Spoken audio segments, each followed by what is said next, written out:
Welcome to Fright Recaps, where we dive deep into the most thrilling horror and sci-fi films. If you love chilling recaps with a sexy edge, hit that like button, subscribe, and let us know your thoughts in the comments. Now, let's plunge into DeepStar Six, where the depths hold more than just secrets. Jim McBride wakes up to the sound of his alarm. Another dream of being underwater. His partner, Joyce Collins, reminds him this is the third time. His subconscious is warning him, but he brushes it off. Classic foreshadowing. The crew, including pilots James Richardson and McBride, begin their journey. 6 months underwater has taken its toll. They're late for shift change at DeepStar Six, where Snyder is already annoyed. We've got military pressure, scientific ambition, and corporate oversight.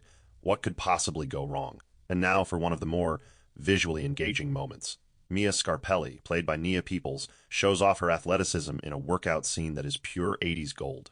But beyond the eye candy, this scene adds an unexpected layer, reminding us that despite the high-stress environment, these characters are still human. And of course, it wouldn't be 80s horror without a shower scene.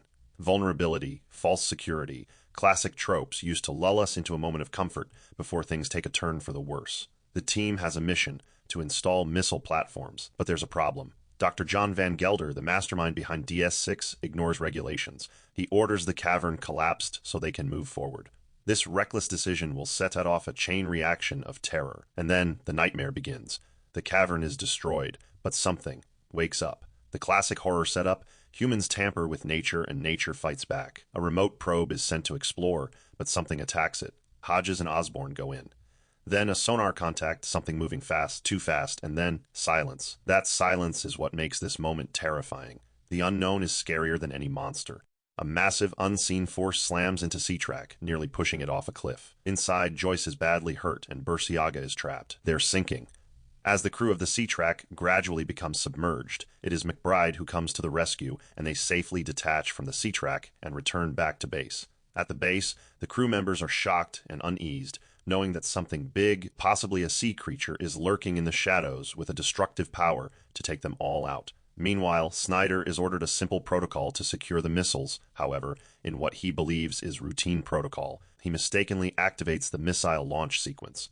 The computer registers his input as enemy aggression, setting off a catastrophic detonation. The base takes heavy damage, flooding compartments, and leaving the crew with dwindling oxygen and no clear way out. The horror escalates as the team scrambles to survive. Richardson steps out into deep waters to help repair the damaged base. And as Richardson finishes repairs, he senses something is targeting him. Something is preying on him in the dark waters. He tries to escape, but before he can react, it's too late. And there it is. A terrifying crab-like behemoth emerges and cuts Richardson's dive suit clean in half. The creature design is simple but effective, clearly inspired by real deep-sea arthropods. Creepy because it feels plausible. In the chaos, Van Gelder confronts Snyder about his deadly mistake. But Snyder, now completely unhinged, reacts with deadly force. A struggle ensues, and in a moment of panic, Snyder impales Van Gelder on a metal rod. A shocking and brutal moment that cements Snyder as one of the most reckless characters in horror history.